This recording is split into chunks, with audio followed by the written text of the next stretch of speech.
Pessoal, boa noite. Somos alunos do UNES, do curso de Matemática e Física do terceiro período. Estamos fazendo o trabalho do PIC, Práticas Educativas, Ideal de Condução Pedagógica, Pedagogia da Autonomia, Saberes necessários à prática educativa. Os componentes da equipe é Fernanda, Josimar, que sou eu, Carla, Rosa e Wellington. Introdução. Esse artigo científico tem o objetivo de estabelecer uma correlação entre as práticas educativas e o ideal de condução pedagógica, a partir da visão norteadora do livro de Paulo Freire, Pedagogia da Autonomia, Saberes necessários à prática educativa. Nós realizamos uma pesquisa de campo, onde entrevistamos 5 educadores, e esses educadores responderam a 6 questões para a gente, basadas na identificação dos saberes que foram trabalhados na prática diária desses educadores em questão. A metodologia que utilizamos é uma pesquisa teórica acerca da obra de Pedagogia da Autonomia, o livro do Paulo Freire. Agora eu vou falar para vocês sobre a biografia do Paulo Freire. Ele nasceu em Recife, em Pernambuco, no dia 19 de setembro de 1921, filho de Joaquim Temistole Freire, capitão da Polícia Militar, e de Edeltrudes Neves Freire. Ele morou em Recife até 1932. Sua primeira professora foi Eunice Vasconcelos. Ele mudou-se para Taboatão, cidade vizinha, onde permaneceu durante 9 anos.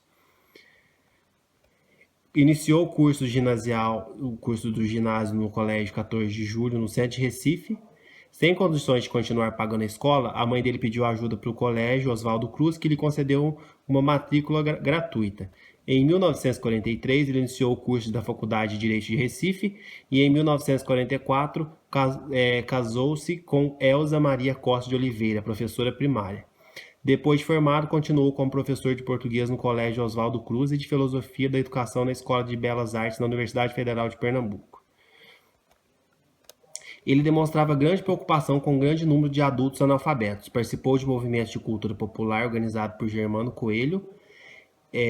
Desenvolveu o método Paulo Freire, que se tornou famoso em diversos países, partindo de uma pesquisa do vocabulário usado pela população. No local onde seria aplicado o método, se desenvolvia todo o trabalho de alfabetização. Com o sucesso grande que ele alcançou, ele foi convidado para trabalhar no Ministério da Educação, pelo então ministro Paulo de Tarso. Com o golpe de 64, o método foi proibido e Paulo Freire teve seu mandato cassado. Foi exilado para a Bolívia e em seguida para o Chile. Foi depois para os Estados Unidos e França. Viajou aplicando seu método muito famoso por diversos países do terceiro mundo. Publicou livros em diversos idiomas. Privado de passaporte brasileiro, estabeleceu em Genebra, na Suíça, trabalhando para o Conselho Mundial das Igrejas Evangélicas. Com a anistia, retornou ao Brasil, estabelecendo-se em São Paulo. Dedicou toda a sua vida às atividades pedagógicas como escritor e professor da Unicamp. Olá, meu nome é Fernanda. Eu vou falar sobre os conceitos obtidos a partir da pesquisa teórica sobre a obra Pedagogia da Autonomia. São 4 tópicos. Primeiras palavras. Segundo Paulo Freire, denomina como primeiras palavras a introdução de sua obra. Todo conhecimento é inacabado, ou seja, conhecer é um processo que sempre recebe novas informações e novos questionamentos, inclusive de si mesmo acima de tudo. Segundo tópico, não há docência. Neste ponto, o Paulo Freire fez uma metáfora, comparou a arte de lecionar com a arte culinária. É necessário ter o conhecimento para que no momento oportuno possa se utilizar dele para a prática. Neste ponto, o autor determina como essencial que a relação teoria e prática esteja equilibrada. Terceiro tópico, ensinar não é transferir conhecimento.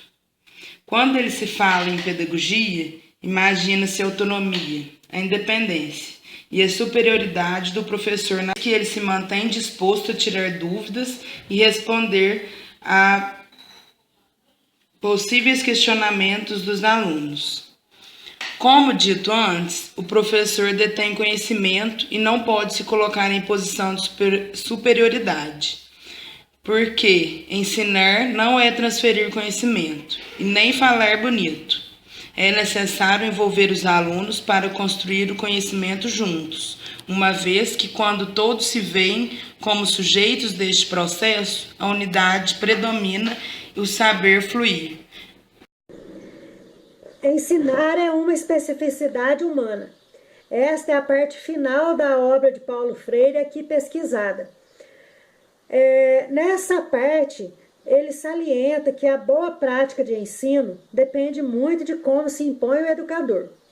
Ele afirma que ensinar exige comprometimento, exige compreender que a educação é uma forma de intervenção no mundo e que ensinar exige liberdade e autoridade, onde a liberdade é importante, mas que é necessária a autoridade do professor em sala de aula. Porém, a autoridade ela jamais pode ser confundida com o autoritarismo. Ensinar exige tomada consciente de decisões, exige escutar. Assim, o educador deve saber escutar e não apenas falar. Ele deve ter uma postura dialógica, dialética e que possa estar aberto à escuta, aos saberes e aflições do aluno. Ensinar exige reconhecer que a educação é ideológica. Portanto, o professor deve reconhecer as forças que exercem poder sobre a educação. Ele deve reconhecer que a educação está impregnada de interesses burgueses e ter condições de fazer com que a educação realmente seja uma ferramenta de transformação do educando. Porque se ele tem consciência dessa dominação, ele é capaz de fazer a transformação social. Ensinar exige disponibilidade para o diálogo. Ensinar exige querer bem aos educandos. Paulo Freire defende sempre a amorosidade, a generosidade, a humildade, talvez por conta da sua formação religiosa, porque durante muito tempo ele esteve envolvido em movimentos de libertação religiosa. Essas palavras são características de quem acredita e que tem esperança de um mundo transformado a nível da criticidade, mas também um mundo, acima de tudo, sensível, um mundo humanizado.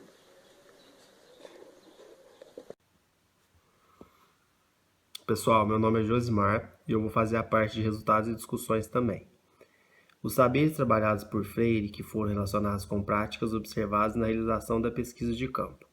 Para a pesquisa de campo foi realizado estudo exploratório com 5 professores da seguinte cidade: Caxambu, Carvalhópolis, Ibirité, Boa Esperança e BH.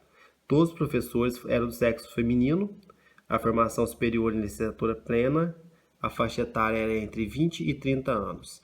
3 desses educadores lecionam no ensino fundamental e outros 2 lecionam para o ensino médio, com disciplina de língua portuguesa, e outros 3 educadores em questão lecionam há mais de 10 anos, outro há menos de 5 e o último entre 5 e 10. Na tentativa da gente investigar a relação entre o saber trabalhado por Freire e as práticas observadas, foram apresentadas em forma de questões abertas 6 situações do cotidiano escolar vividos por educadores na prática rotineira de suas funções. Pela análise das respostas, foi possível constatar com maior frequência os saberes que eu vou apresentar agora.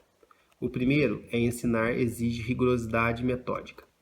Nesse saber, um professor só mencionou, mas podemos observar nas respostas os questionamentos da maioria dos educadores entrevistados quando eles descrevem a metodologia utilizada para ensinar seus educandos. O outro é ensinar exige pesquisa. Esse saber nós identificamos na resposta de 3 entrevistados, quando eles foram questionados sobre o que eles fazem quando percebem que o aluno está desmotivado. Os 3 entrevistados mostraram que eles buscam e pesquisam para constatar isso, e constatando, eles intervêm, e com a intervenção, eles conseguem educar. Ensinar exige respeito aos saberes dos educandos, que é o outro saber. Então, esse saber foi unânime, todos os entrevistados, eles colocaram. Quando eles foram questionados sobre a forma que estabelece a sua relação com os alunos na sala de aula. A outra que achamos também foi ensinar exige reflexão crítica sobre a prática. Esse saber foi identificado nos resultados dos questionamentos de 2 professores, quando eles relatam a busca de conhecimento para a implantação de novas estratégias e a utilização de diversas metodologias para obter bons resultados. Depois identificamos, ensinar exige respeito à autonomia do ser educando. Foi identificado este saber nas respostas de 3 educadores. É notório o saber em questão quando eles afirmaram investigar e buscar conhecer a identidade do aluno para construir uma relação motivadora de aprendizado. Depois também identificamos, ensinar exige bom senso. É possível perceber esse saber nas respostas de 2 professoras quando elas afirmam estabelecer suas relações com os alunos por meio do diálogo. Elas acham que o diálogo é a porta que vai abrir um mundo de novas descobertas, que permite conhecer a vida dos alunos e o meio social em que eles estão inseridos. Essa relação amplia a percepção dos professores quando tiverem que tomar decisões relacionadas ao bom senso. O outro que achamos é ensinar exige alegria e esperança. Então, embora não seja descrito de forma explícita, esse saber se faz presente nas respostas aos questionamentos feitos a todos os 5 professores. É muito nítido quando mencionam a busca de novas formas para se aprender e ensinar. A gente diz a reciprocidade, produzir juntos e vencerem os obstáculos. Achamos também, ensinar exige compreender que a diferença é uma forma de intervenção no mundo. É possível esse saber nas respostas aos questionamentos realizados aos professores, embora que de forma explícita, quando relata sobre a maioria que acreditam, pode contribuir para a transformação social por meio da educação. Um dos professores, o de Ibirité, relata de forma clara que procura mostrar aos discentes a importância da educação formal e a relevância da mesma para a construção de um futuro promissor. Meu nome é Carla, eu curso o 3º período do curso de licenciatura em Física. Concluímos que a leitura e compreensão da obra Pedagogia da Autonomia é de fundamental importância para a formação do professor, uma vez que essa literatura não se limita a apontar caminhos de forma técnica e fria. Ela vai além e conduz à reflexão, proporcionando ao educador descobrir o sentido verdadeiro da prática educativa.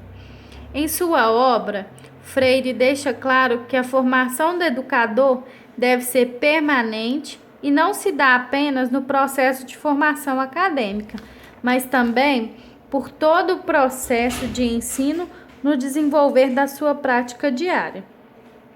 Ao analisar a pedagogia da autonomia, identificamos ideais de condução pedagógica, que direciona a prática educacional para a construção de um mundo melhor e de seres autônomos.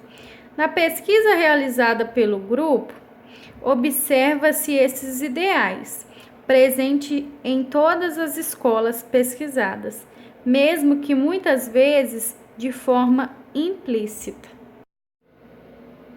As nossas referências.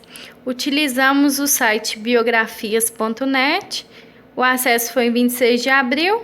Utilizamos também um vídeo disponível no YouTube, aqui segue o link do vídeo, o acesso também foi 26 de abril. Utilizamos o site paulofreire.org, nesse site nós pegamos a foto, a imagem de Paulo Freire, o acesso foi 18 de maio. E como referência principal, utilizamos o livro Pedagogia da Autonomia, Saberes Necessários à Prática Educativa, do autor Paulo Freire.